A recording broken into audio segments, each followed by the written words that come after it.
We love our coast and our beaches in Australia, but I understand you came to Australia for a different reason. I've never heard it called the Mecca of seaweed before. It is actually. Australia is the Mecca of seagrass and seaweed. Australia has the largest number of seaweed species in the world. It is truly amazing. And the first time that I went diving in Australia, I was blown away because of the diversity. Especially in Western Australia, it really is, mind-boggling for a scientist, of course. We've talked a lot over, decades in Australia about the fate of the Great Barrier Reef in terms of, global warming. Can you tell us about the Great Southern Reef?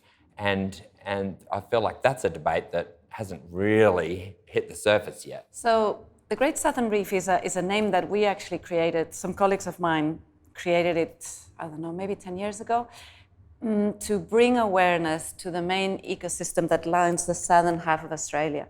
So there's a single kelp species, it's the golden kelp, and it is like the biological engine of the entire southern half of the Australian continent. That's 8,000 kilometers long. And this kelp captures... Great big W. Yes, yeah, true, exactly. So all the way from Byron Bay to, say, Kalbarri, and around Tasmania, etc.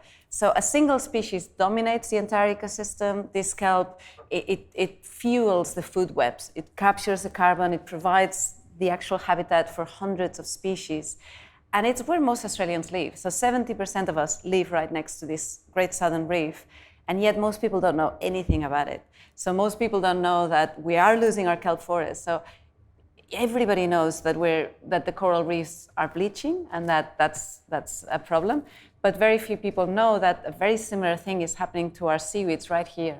And this Great Southern Reef also has huge economic value.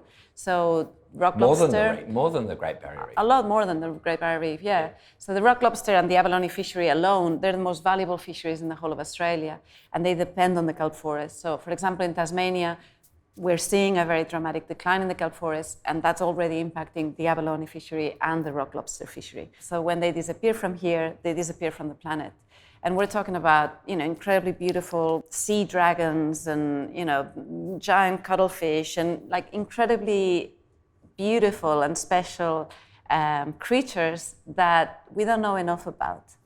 And we're losing this ecosystem before we even really get to understand it. Obviously, to tackle the climate crisis, we need to stop, CO2 emissions. We need to, as a planet, change the way we do things. Without doing that, there's no future for us. However, at the same time as we do that, we do need to develop these tools to actually bring back. And it's the thing about restoration is that it's not just about restoring habitats that are now absorbing carbon. It's also about restoring biodiversity. It's also about restoring, our own connection with nature. So there's all these co-benefits to restoration that are huge. You talk quite beautifully about how nature responds if you give it a helping hand. So is that a source of your optimism? Just yes. Watching the success of small interventions. Absolutely, yeah, absolutely. That really gives me a lot of hope.